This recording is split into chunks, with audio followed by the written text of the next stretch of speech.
বাড়িতে আমরা যাই,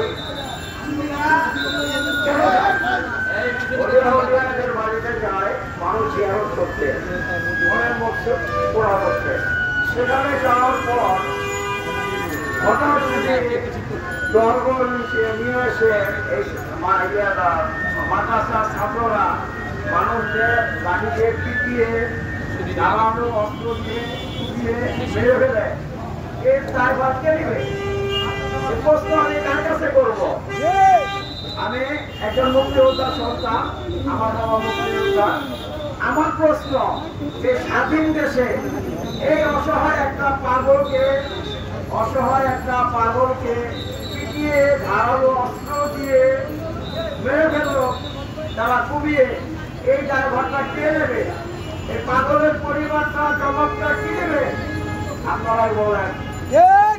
আমার বলার মতো ভাষা হারায় ফেলাইছি।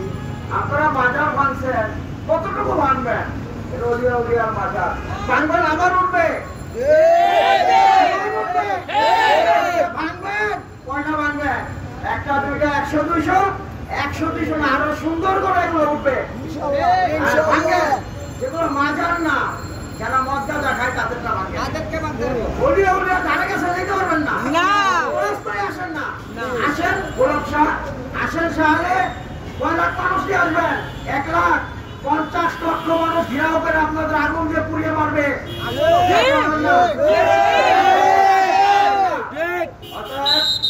আসলে অরাজকতা, মারামারি, রাহাজানি এগুলো ভালো না।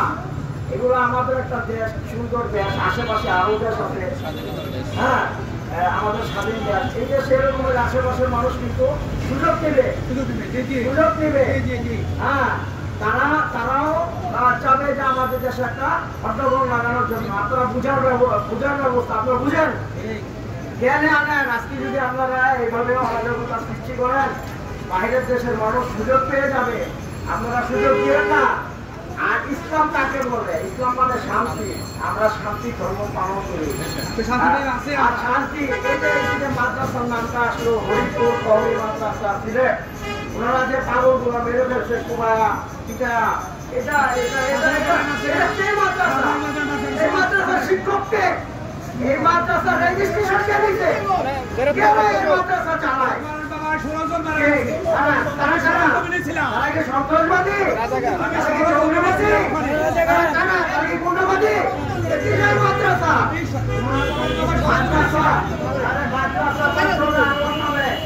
মাদ্রাসা এইভাবে চলে? এইভাবে চলে না। মানুষ ভাইয়া মাদ্রাসা চলে না। লাঠি ছোটা দাও হাতে, অস্ত্র নিয়ে মাদ্রাসা চলে না। ভাইয়া আসেন ভিতরে, কক্সবাজারের ভিতরে আসেন।